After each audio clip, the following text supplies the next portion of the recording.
Bismillahirrohmanirrohim. Assalamualaikum warahmatullahi wabarakatuh. Halo anak-anak hebat, soleh dan soleha. Apa kabarnya hari ini? Siap belajar dengan semangat? Sebelum belajar, kita baca doa terlebih dahulu ya. Doa sebelum belajar. Bismillahirrohmanirrohim. Rabbi zidni ilman warzuqni fahma waj'alni minas solihin. Yang artinya, ya Allah, tambahkanlah aku ilmu dan berilah aku karunia agar dapat memahaminya, dan jadikanlah aku masuk ke dalam golongan orang-orang yang soleh.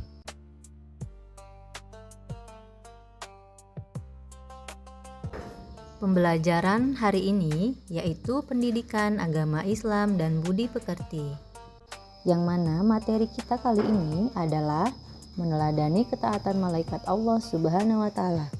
Sebelum kita melanjutkan materi kita, apakah ada yang tahu apa itu pengertian beriman kepada malaikat Allah Subhanahu wa Ta'ala? Boleh angkat tangan? Iya, betul. Bahwasanya beriman kepada malaikat Allah Subhanahu wa Ta'ala secara bahasa artinya percaya atau yakin. Iman kepada malaikat adalah percaya dan membenarkan dengan sepenuh hati bahwa malaikat Allah Subhanahu wa Ta'ala itu benar-benar ada.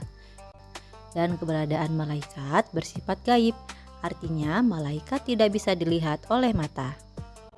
Anak-anak, siapakah di sini yang sudah tahu isi dari dalil beriman kepada malaikat? Jika belum ada yang tahu, Ibu akan membacakan isi dalil tersebut beserta artinya. Mari kita simak bersama-sama ya. Bismillahirrohmanirrohim. Amanna rasulu bima unzila ilaihi min rabbihi wal mu'minun.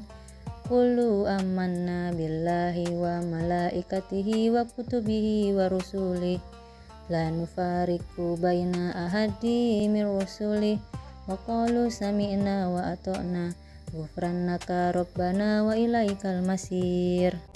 Yang artinya, Rasul Muhammad beriman kepada apa yang diturunkan kepadanya Al-Quran dari Tuhannya. Demikian pula orang-orang yang beriman. Semua beriman kepada Allah, malaikat-malaikatnya, kitab-kitabnya, dan rasul-rasulnya. Mereka berkata, kami tidak membeda-bedakan seorang pun dari rasul-rasulnya. Dan mereka berkata, kami dengar dan kami taat. Ampunilah kami ya Tuhan kami, dan kepadamu tempat kami kembali.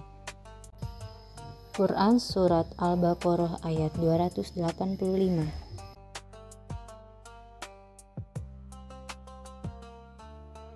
Selanjutnya, kita akan membahas nama-nama malaikat beserta tugasnya. Yang pertama, malaikat Jibril. Malaikat Jibril bertugas menyampaikan wahyu kepada para nabi dan rasul. Yang kedua, malaikat Mikail. Malaikat Mikail bertugas mengatur rezeki, hujan, dan tumbuh-tumbuhan. Dan yang ketiga, malaikat Israfil. Malaikat Israfil bertugas meniup sangkakala di hari kiamat. Yang keempat, malaikat Israil. Malaikat Israil bertugas mencabut nyawa semua makhluk hidup. Yang kelima, malaikat Raqib. Malaikat Raqib bertugas mencatat amal baik manusia. Yang keenam, malaikat Atid.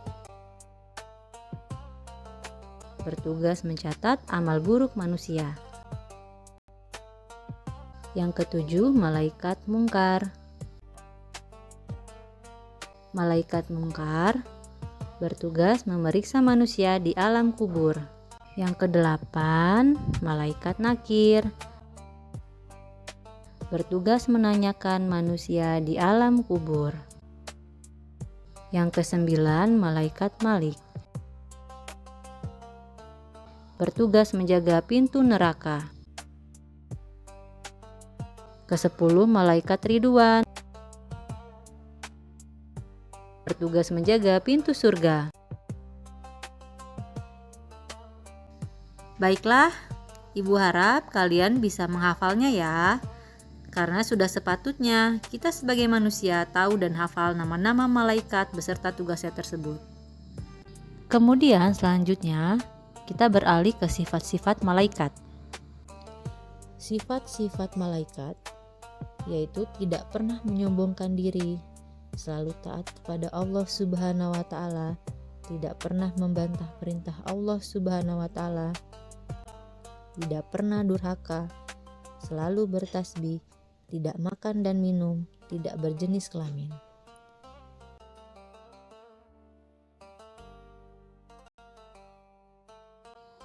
Anak-anak, apakah kalian tahu perbedaan malaikat jin dan manusia? Baiklah, kalau belum ada yang tahu, Ibu akan jelaskan ya. Mari kita simak. Yang pertama ada malaikat. Malaikat itu diciptakan dari nur atau cahaya. Kemudian malaikat adalah makhluk gaib. Dia selalu patuh dan taat kepada perintah Allah Subhanahu wa taala. Tidak mempunyai nafsu, tidak makan dan minum, kemudian pikirannya pun jernih. Jin itu diciptakan dari api. Makhluk gaib, ada yang patuh dan ada juga yang durhaka kepada Allah Subhanahu wa taala. Jin itu mempunyai nafsu, dia juga makan dan minum, serta pikirannya berubah-ubah. Sedangkan manusia itu diciptakan dari tanah. Makhluk yang nampak, ada yang patuh dan juga ada yang durhaka kepada Allah Subhanahu wa taala. Manusia mempunyai nafsu, makan dan minum, pikirannya berubah-ubah. Jika kita meneladani ketaatan malaikat Allah, kita akan mendapatkan manfaatnya.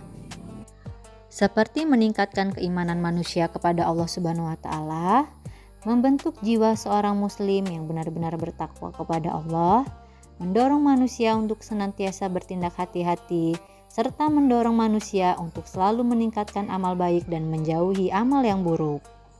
Anak-anak, Ibu akan memberikan beberapa contoh perilaku yang mencerminkan iman kepada para malaikat. Seperti tetap menjadi pribadi yang rendah hati atau tidak menyombongkan diri, tetap menjadi pribadi yang taat dan patuh terhadap perintah Allah, wajib menaati perintah orang tua atau guru, kemudian senantiasa bertasbih kepada Allah Subhanahu wa taala, senantiasa mendoakan yang baik kepada orang tua atau guru, dan selalu mengajak beramal kebaikan dan menjauhi amal yang jelek. Semoga kita semua dapat mencontoh perilaku yang mencerminkan iman kepada para malaikat. Baiklah anak-anak, materi kita hari ini sudah selesai. Ibu akan memberikan tugas kepada kalian ya. Buatlah ringkasan mengenai pembelajaran kita hari ini, kemudian aplikasikan dalam peta konsep seperti PowerPoint. Kumpulkan hasil pekerjaan kalian pada pertemuan berikutnya ya. Sebelum kita mengakhiri pembelajaran pendidikan agama Islam dan budi pekerti, kita berdoa terlebih dahulu. Bismillahirrohmanirrohim. Allahumma arinal haqqa haqqan warzuqna tiba'ahu wa arinal batila batilan warzuqna tinabahu. Wassalamualaikum warahmatullahi wabarakatuh. Selamat belajar.